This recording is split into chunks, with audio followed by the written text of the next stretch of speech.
special education survival guide for the end of the school year. Let's talk about it. Hey, special educators, it's Jennifer from Positively Learning. Thanks so much for tuning in. If you're listening to this in real time, it's almost Memorial Day, it's the end of the school year, and you may be hanging on by a thread. This episode has some quick tips for you for surviving those last few days and weeks of the school year. Hey, special educators, I'm Jennifer from Positively Learning. Welcome to the Special Educators Resource Room. If you're like me, you're always looking for ways to save time and streamline your work. That's why this podcast was created, to give you the systems and solutions you need to get your time back. Tune in for tips, tricks, and tools that will help you manage your workload and make the most of your time. Whether you're brand new or experienced, all are welcome in the Special Educators Resource Room. Before we get into the quick tips, I need to apologize. I cringe when I hear about thrive, not survive. I think it's really positive and sometimes really helpful, but at this time of year, it's just something I do not want to hear. Let's just survive. That's enough, okay? And then I looked back at last year's podcast that I recorded at this time of year. I did a 2-part series, and yes, I named it End of the Year Tips for Thriving, Part 1 and Part 2. I apologize. I can see that was pretty annoying, but those episodes are full of tips.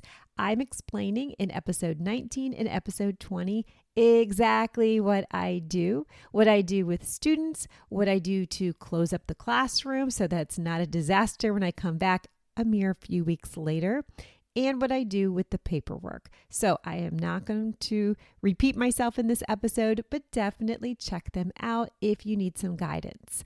In this episode, I want to talk about what's happening right now in your classroom and how we can survive these last few days and weeks. Let's kick off this conversation with a dose of reality, managing behavioral issues as a school year winds down. I always find that knowledge is power, and being aware of what we can control and what we cannot control. Students are feeling restless. They may be excited. They may be stressed out. Summer is a joyous time for some people and not so joyous for others.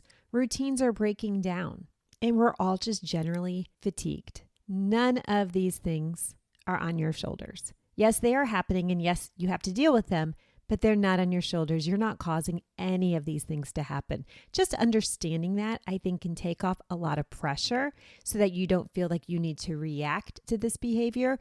Bottom line, your role is to keep everybody safe. Other than that, you can be observing the behavior. You can be learning from that behavior, but it's not your job to control it. You're not causing this. Here's a few things that you can be doing to support everyone this time of year. Maintain your regular schedule and keep routines as consistent as possible. Easier said than done. It's something I always did inside my classroom. Although I knew outside when my students left the classroom, I could not control what was happening. There were parties, there were assemblies, all fun and engaging activities. Yet it broke down the routine that my students really depended on, the consistency that provided stability and predictability, which was very calming for my students. I know this is making me sound like quite a party pooper, but I don't think it's fair to take away the routines our students depend on. These celebrations can happen the last day of school, maybe the last 2 to 3 days of school, but I've seen celebrations that start a week in advance or sometimes an entire month in advance. And I just don't think it is worth our students feeling that loss of control. They don't want to be having these meltdowns any more than we want them to be. I've spoken about celebrating special occasions in episode 50, which is called Holiday Ideas Minus the Meltdown. I list off some of the things that we did and some ideas to consider about embedding the celebrations and special days into routines that you already have. That's a win-win for everybody. Some of these strategies may not eliminate behaviors you're seeing at the end of the school year, but it certainly wouldn't be contributing to them, like keeping consistent routines, offering engaging activities. I always like to take learning outside as much as possible, keeping those clear expectations and positive reinforcement, all things that you're already doing. Now let's switch gears a bit and talk about you. As educators, you give so much of yourself.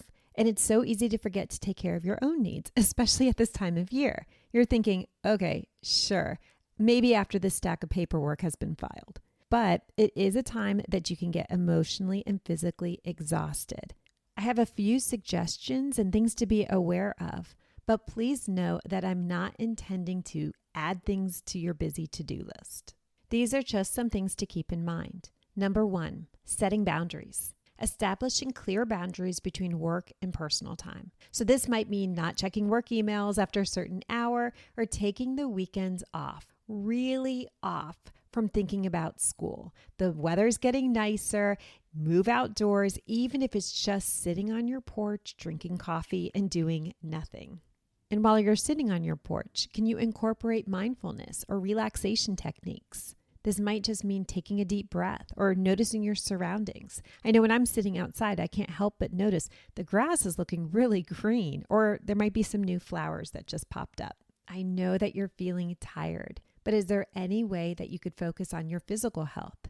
Maybe it's taking a walk now that the weather is nicer, or eating some fresh foods, or drinking water. All of these things can help you feel so much better and stronger as you're powering through these last few weeks. And think about time management. Do you have a to-do list or favorite pens or favorite sticky notes that you can use these last few weeks of school to help you stay on track? Sometimes getting it all out on paper can get it out of your head, and that can help reduce anxiety. It will all get done eventually. It doesn't all need to get done today. And please don't forget the importance of seeking support, whether it's professional support, reaching out to colleagues, mentors, or a counselor. Sometimes just talking about your challenges can help, or seek out a peer support group. Join the Special Educators Resource Room Facebook group. We'd love to have you, and ask questions. It is such a helpful group.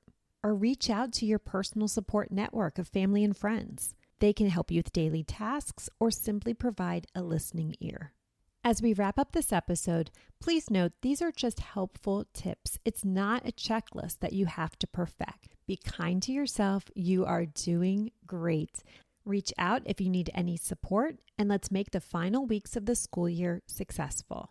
Thank you so much for listening, and I'll catch you next time in the Special Educators Resource Room. Thanks so much for tuning in, and I'm dying to ask, what'd you think? Be sure to hit the follow or subscribe buttons so that you never miss an episode.